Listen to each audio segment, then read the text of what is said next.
Shalom Bapak Ibu Saudara yang terkasih di dalam Tuhan Yesus Kristus, Jemaat GKI Klasis Solo. Senang sekali saya di sini kembali menyapa Bapak Ibu Saudara di dalam renungan Bina Iman GKI Klasis Solo pada kali ini.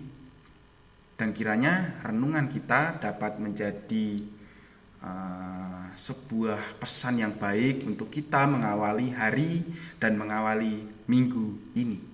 Bapak Ibu, pembacaan kita pada perenungan kali ini terambil dari Mazmur pasal yang ke-12. Mazmur pasal yang ke-12.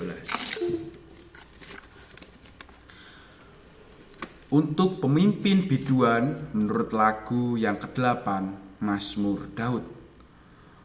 Tolonglah kiranya Tuhan, sebab orang saleh telah habis, telah lenyap orang-orang yang setia dari antara anak-anak manusia. Mereka berkata dusta, yang seorang kepada yang lain. Mereka berkata dengan bibir yang manis dan hati yang bercabang. Biarlah Tuhan mengerat segala bibir yang manis dan setiap lidah yang bercakap besar dari mereka yang berkata, dengan lidah kami menang, bibir kami menyokong kami. Siapakah Tuhan atas kami? Oleh karena penindasan terhadap orang-orang yang lemah, oleh karena keluhan orang-orang miskin, sekarang juga aku bangkit, firman Tuhan. Aku memberi keselamatan kepada orang yang menghauskannya. Janji Tuhan adalah janji yang murni, bagaikan perak yang teruji, 7 kali dimurnikan dalam dapur peleburan di tanah. Engkau Tuhan yang akan menepatinya. Engkau akan menjaga kami senantiasa terhadap angkatan ini. Orang-orang fasik berjalan kemana-mana, sementara kebusukan muncul di antara anak-anak manusia. Ibu saudara yang terkasih di dalam Tuhan Yesus Kristus, saat ini kita hidup di sebuah era digital, di mana segala aktivitas di dalam kehidupan kita terfasilitasi oleh media atau sarana digital. Dan salah satu aspek kehidupan kita yang terfasilitasi tersebut adalah kehidupan sosial kita. Melalui hadirnya media sosial atau dengan hadirnya kemajuan media digital ini, kita dengan mudah dapat berinteraksi dengan sesama kita, dengan orang-orang yang kita kasihi, sahabat kita, keluarga kita yang mungkin secara lokasi jauh dengan kita gitu. Dengan hadirnya media sosial ini, kita dapat dengan mudah berinteraksi, kita dapat dengan mudah bertukar kabar dan lain sebagainya. Selain itu juga dengan media sosial ini, dengan kemajuan media digital ini, kita juga dapat dengan mudah menerima informasi. Kita dapat dengan mudah juga memberikan informasi kepada orang lain.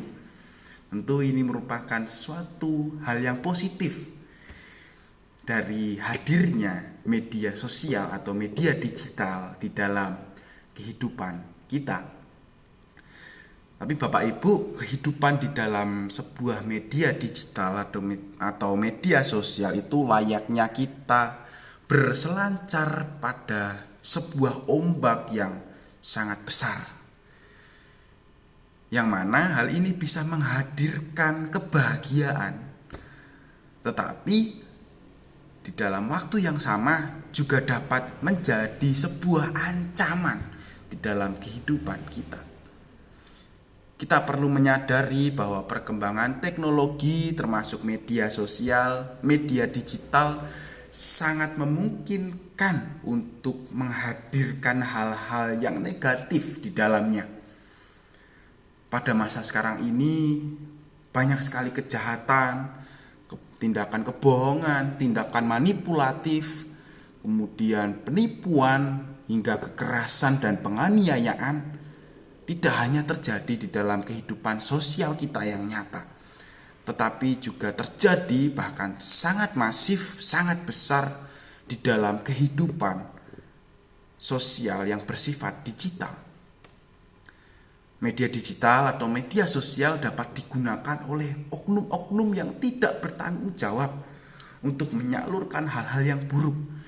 Misalnya saja hoax atau berita bohong yang mana kebenarannya belum tentu terjadi atau kebenarannya belum dapat dipastikan. Contoh lain, media sosial dapat menjadi sarana untuk menyebarkan pesan-pesan diskriminatif, untuk menyebarkan tindakan-tindakan intoleransi atas keberagaman-keberagaman yang ada di dalam kehidupan. Atau media sosial dapat menjadi sarana untuk menyebarkan kebencian, menyebarkan rasisme, atau menyebarkan tindakan bullying atau perundungan. Yang mana semua ini mungkin dikemas dengan konten-konten yang sangat menarik, yang sebagus mungkin, yang mana dapat membawa orang dengan mudah terpengaruh masuk ke dalamnya, dengan mudah menerima pesan-pesan buruk, menerima pesan-pesan negatif yang terkandung di dalamnya. Nah, Bapak Ibu Saudara yang terkasih, pemazmur di dalam bacaan kita pada renungan kita kali ini mengajarkan kita untuk bersikap resah dan peduli atas berbagai kejahatan yang terjadi di sekitar kita.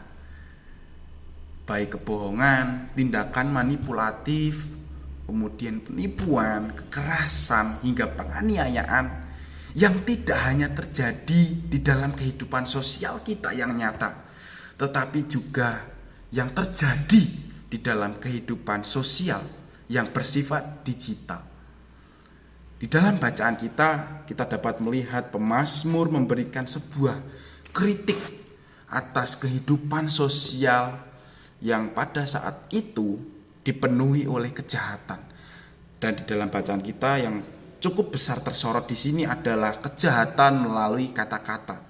Yang mana tadi kita dapat saksikan bahwa banyak sekali orang berdusta kepada yang lain. Mereka berbicara dengan bibir yang manis tetapi dengan hati yang bercabang. Bahwa melalui kata-kata banyak sekali kejahatan yang dilakukan. Banyak sekali hal-hal yang buruk disampaikan.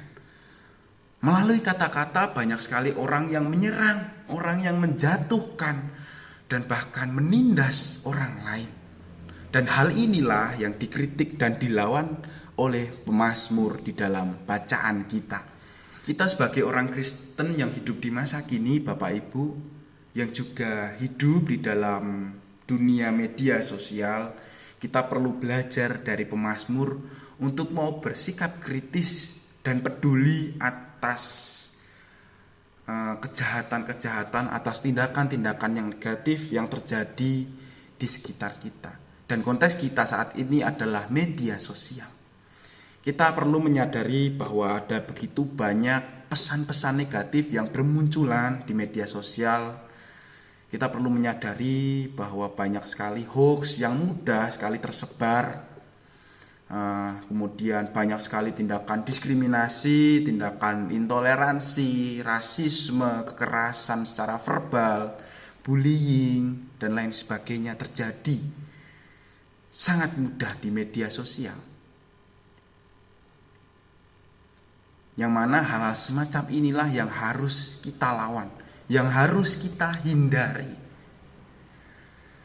Dengan kita mau menyuarakan, kita mau memberikan teladan, kita mau mendidik orang-orang di sekitar kita dengan cara yang baik, dengan mencerminkan firman Tuhan di dalam kehidupan kita, termasuk kehidupan bermedia sosial kita.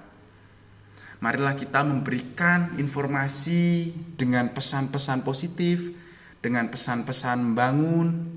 Marilah kita terus membawa kasih, membawa damai sejahtera bagi siapapun yang menerima pesan kita di dalam media sosial. Mari kita terus memohon bimbingan Tuhan agar kita dapat terus memberikan dampak yang baik di dalam kehidupan kita, terkhusus kehidupan media sosial kita. Dan mari kita juga mendoakan orang-orang atau oknum-oknum yang mungkin tidak bertanggung jawab, sehingga Tuhan boleh terus memberikan mereka kesadaran untuk dapat berlaku dan bertingkah dengan baik di dalam media sosial, sehingga kehidupan media sosial, kehidupan sosial kita dapat menjadi kehidupan sosial yang penuh dengan kedamaian. Amin. Tuhan Yesus memberkati kita semua.